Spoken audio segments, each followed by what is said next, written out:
aga hakkame minema ja vaatame, kuhu me umbes täpselt... Kõva mootor tegelikult. Ja, kõva mootor on tal kindlasti, aga ma arvan, et ma julgen väita, et isegi tegu on ühe mehega, kes Eesti liigas on üks selline kõige loovam mängija või mees, kes suudab X-faktoriga. Aga nüüd Mattias Lindberg versus Kristel Lapa, kas tuleb ära ja tundub nii, et tulebki ära. 19. minutil asub juhtima Pärnu Vaprus seda kohtumist 1-0, Vaprus 1, Tammeka 0 ja Mattias Lindberg teeb kodufännide ees seda, mida kindlasti oodati. Vapratel karudel sallid ja igasugused asjad lehvivad. Suurepäraselt mängiti see olukord praegu välja ja Mattias Lindbergil ei olnud probleemi, et see pall sealt alumisse nurka, kui sa oled väravavahiga kahekesi silmitsi. Näeme ka kordust, kindlasti noorel mehel eriti. Esimene olukord ja suluseisu tundub ka, et ei olnud. Kindlasti selles olukorras sul on väga suur pinge peal, aga praegu väga kindlalt tegelikult vasakusse alla nurka ta palli ära lahendab. Hästi suurepäraselt Sander Kapper leidis Lindbergi, kes sealt jooksu tegi ja nagu näete, siis tõesti Kristen Lapa hetkel mees seda palli kätte ei saanud. Tanel Lang, Karis. Ja Puuda läheb pikaks. Ja Pajo hakkab tulema. Ja, Pajo nüüd otsib uuesti Mattias Lindbergi. No nüüd on hea võimalus Vaprusel 2-0 juhtima minna. Tuleb nõks ja tuleb löök ja uskumatu! Mattias Lindberg, daamid ja härrad, 28. minut saab uuesti täpselt sama tähistuse välja tuua. 2-0, Vaprus juhib seda kohtumist. No, Mattias Lindbergit suurepärane mäng. No anti mehele võimalus, Lepik, nagu enne rääkisime, vigastatud. Antakse mehele võimalus ja mees kasutab selle võimaluse ära. Jah, tõesti. No, Igor Prins rahuloleva näoga, prinsilikult, rahulikult seda väravat seal tähistas, aga vaatame jälle Pajo leiab sealt Lindbergi väike nõks ja tuleb teine nõks otsa ja täpselt samas alumises nurgas see pall lõpetab tõesti esimese nõksu ja väga ilusti tegi. Oli ju tegelikult 3 Tammeka meest tal seal ümber, aga leidis ikkagi selle augu ülesse, kus see pall väravasse panna. Jah, tõesti, nagu enne sai kiidetud seda Vapruse, vabandust, Viidastal vastas. Ja suudab praegu Veelma ennast mööda murda. Kohvile ka siin vaikselt. Kohvile küll, aga ise kukub ka. No Tanel Lang nüüd värava eest võimalus, läks ikkagi söödu peale. Koskor, Pedmanson, Pavel Maarin, tuleb lööki ka ja ongi niimoodi, et 40. minuti täitudes seisuks 2-1 ja värava autoriks Pavel Maarin, keda enne kiitsime ka, näitab Pavel Maarin ka, et tõmbab oma meeskonda käima seal kätega. No tõesti, seda väravat oli Tammekale vaja, et teisele poolaajale vastu minnes poolaja lõpuni 5+ lisa jäänud, aga vaatame olukorda järele. Koskor väga hästi säilitas palli. Pedmansonil oli ka löögi variant, aga lükkas selle ikkagi Maarinile ja tundub, et kas löök võttis isegi rikošeti Vapruse kaitsjatest. No nüüd Tammeka nüüd saanud hea pressi, kui siit uuesti Vaprus läheb. Mattias Lindberg, mees, kellel 2 väravat olemas. Kas siit võiks tulla kübaratrikk? Ja kas tuleb? Ja täiesti uskumatu, Mattias Lindberg Pärnu rannastaadionil lööb kübaratriki esimese poolajaga. No näete, Pärnu Vaprad karud on õnnelikud ja miks ei peaks olema põhjust õnnelik olla? Mattias Lindberg, daamid härrad, kübaratrikk. 44. minutile oma 3. tabamuse kirja sai ja näete, Igor Prins laseb ka naeratuse teele. Ja just hakkasin ütlema, et Tammeka on saanud siin väikse surve peale Vapruse kastis, aga jällegi Tammeka liinitagused, kõik 3 väravat ju tulnud tegelikult läbi söötudest ja Tammeka peab kindlasti selle aspektiga poolajal läbi rääkima meestega. Tõesti, jälle Tristan Pajo ja jälle Mattias Lindberg ei jõudnud Pavel Maarin talle järele ja no on hea tuua see täna. Ja kindlasti ja sel korral lükkab Lindberg palli sinna paremasse alumisse nurka. No, saadeti tribüüni poole, tähistus ka teele. Tõesti Lapa jälle selles olukorras nõutu. Jääb tal üle vaid oma kaitsjate suunas vaadata.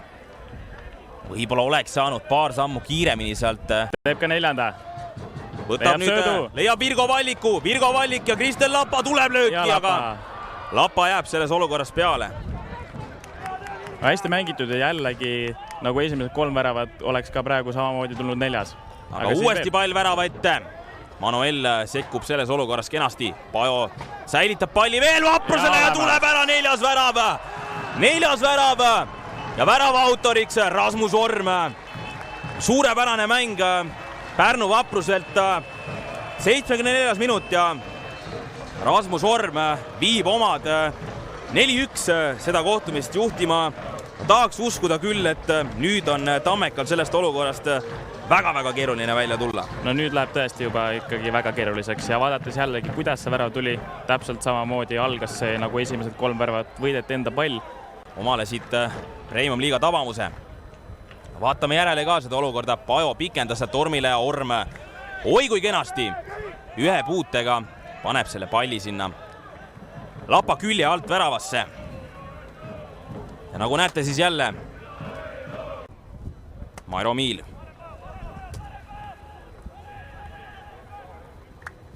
Vasakult ääret nüüd ei suuda Tammeka välja tulla ja kaotab taas palli. Rasmus Orm värava ees olemas. Mitmes mees mööda ja ongi niimoodi. Rasmus Orm saab kirja oma teise tabamuse senise kohtumise jooksul. 87 minut ja noor mees lööb ühe mänguga nii Premium-liiga debüütvärava kui ka teise värava. Ja no tõesti, see kohtumine on praegu Pärnu Vapruse kolla-mustades toonides kulgenud. No pole midagi öelda, noored mehed teevad. Jah, tõesti, noored mehed teevad, sest Mattias Limbergi poole pealt 3 väravat ja Rasmus Ormi alast 2 tabamust. Rõõmustada vapratel karudel, aga no vaatame järele. Jälle rumal palli kaotus. Rasmus Orm võtab selle palli sealt ära, saadab mehed kohvile ka ja lihtsalt alumisse nurka paigutab selle palli kenasti ära. Libistas sealt Kangas lahti ette, aga väga hästi lahendatud. Jah, tõesti. No ei ole lihtne sealt olukorrast palli väravasse sättida. Ja kui ennist rääkisime, et Lepik on vigastusega kõrval ja on vaja Vaprusel mehi, kes väravaid löövad, siis tänane mäng on näidanud, et noored mehed ja otsib lööki ja läheb, aga see pall läheb üle. Jah, tõesti. Ja see jäi tänase kohtumise viimaseks löögiks. Pärnu Vaprus alistab 5-1. Tristan Koskor, täna 1-5 kaotus. Ole hea, võta see mäng kuidagi oma sõnadega kokku. Raske on praegu kokku võtta seda lühidalt ja ütleme niimoodi, pulk on täis, et 5-1 kaotus, see on täiesti kohutav ja lubamatu, et meil täiesti sihuke mängustruktuur ja kõik asjad kadusid ära. Jah, ma ei oska praegu kuidagi rohkem seda kommenteerida. Oskad öelda, millest täpsemalt või konkreetsemalt täna puudu jäi? Ma ei tea, ma arvan, me tulime võib-olla natukene, ma ei tea, uniselt peale või kuidagi olime veel bussis omadega, et lihtsad individuaalsed eksimused, ma ei tea, seda raske nagu, me võime ükskõik mis joonised sinna püsti panna, aga kui me teeme individuaalselt nii jämedad eksimused ja siis on raske nagu seal üldse mingiks mänguks minna. No, millised need poolaja jutud olid, millega te plaanisite siis teisele poolajale vastu tulla? Üritasime ikkagi värskust tuua väljakule. See mõttes ikkagi üritasime oma mängujoonist kinni hoida, mis meil oli algselt kokku lepitud, aga jah, täna kahjuks nii. On midagi positiivset ka sinu hinnangul kaasa võtta? Ei ole, et ma arvan, et tuleb see mäng lihtsalt ära unustada, et saame jälle puhata mitu nädalat ja see graafik on ka siuke äge, et saame trenni juhada ja siis lipida oma asju. Olgu, aitäh sulle, Tristan. Mattias Limberg, ole hea, ütle, mis tunne on, ma arvan, et selles olukorras on paslik küsida. No jah, paljud seda tunda ei ole saanud, aga tundsin ennast nagu Paalberg oma parimas mahlas ja nüüd tean ka, mis tunne on 3 väravat lüüa. No, oskad sa öelda, millega te kokkuvõtlikult selle kohtumise enda kasuks pöörasite 5-1 võimas võit? No esimesel poolajal saime kindlasti palliga mängida kõvasti, tekitasime niimoodi olukordasid ja ka üleminekutega suutsime ohtlikuks kujuneda. Teisel poolajal oli küll rohkem kaitsmist, aga tekkisid seal paar võimalust ja lahendasime ära ja nii see lõppeski. Tabelis kerkisite ka Tammekaga samadele punktidele, kui tähtis see teie jaoks on? Kindlasti on tähtis, aga allahindlust ei saa teha. Punktide vahe seal on väike seal tabeli keskel, et peame ikka oma mängu tegema ja endast parim andma. Olgu, aitäh sulle, Mattias!